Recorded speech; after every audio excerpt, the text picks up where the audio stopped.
Mais en fait, il tourne, il t'a pas dit. Non. J'ai rien entre les dents. 3.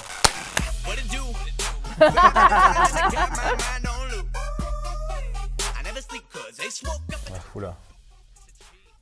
Tu veux commencer ou pas? Je pense que le plus dur, c'est vraiment de se projeter. Il n'y a rien de mieux que d'une part, essayer de contacter les étudiants pour savoir un peu comment se déroulent les études, est-ce qu'on est beaucoup encadré ou pas, est-ce qu'il y a une grosse charge de travail ou pas. L'ONICEP, le guide de l'ONICEP, pour essayer d'avoir un maximum de formations qu'on puisse choisir.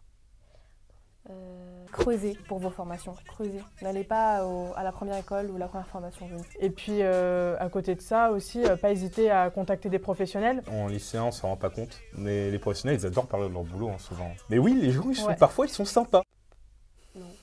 Sinon, tu vas sur la plateforme Inspire d'article 1, et c'est génial parce que tu peux contacter tous les étudiants et choisir ta formation par rapport à un échange que tu aurais eu avec eux. Il y a des fiches d'études et des profils d'étudiants que tu peux contacter par téléphone ou par chat. Je suis allée à l'étranger grâce à mon premier vœu, mon deuxième vœu, d'abord en Angleterre et ensuite à Toulouse. Donc Toulouse, c'est l'étranger? Non, l'Angleterre.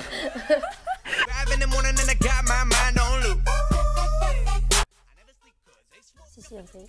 Maintenant. Mais déjà avant?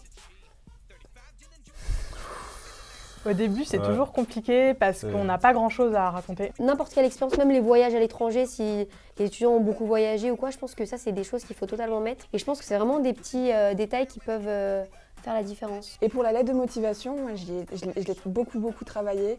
Je l'ai faite relire à tout le monde. Ouais. C'est très important le regard des autres. Il faut que les professeurs la relisent. Et puis, les professeurs mettent des commentaires aussi sur Parcoursup. Donc, si en même temps... Ouais. Non, maintenant, sinon, tu vas sur Inspire, la plateforme de... Allez, la promo, direct, la promo. Mais moi, j'adore cette plateforme.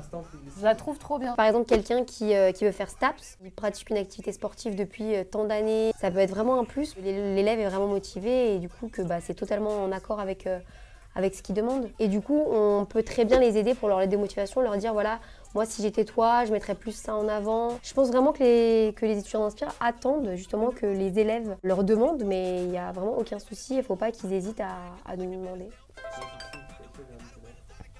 Mon grand frère. Oh le pauvre, il y avait plein de fautes.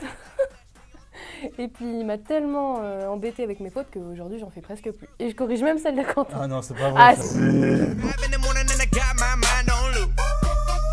Je pense sincèrement que les professeurs sont bienveillants et qu'ils ont quand même conscience qu'ils ont l'avenir des élèves entre leurs mains. Il faut se dire que rien n'est figé. Alors, si on a commencé avec une mauvaise note, il ne faut pas se dire voilà, c'est mort. Non, non. De toute façon, je pense vraiment qu'on est une génération qui ne fera pas le même métier toute sa vie. C'est-à-dire que le truc de j'ai mon bac à 18 ans et à 23 ans j'ai mon master 2, ça n'existe plus. Ça n'existe plus. Oui, du coup, on vous invite à rejoindre la plateforme Inspire. Justement, il y a des gens comme moi et Milena qui sont dessus.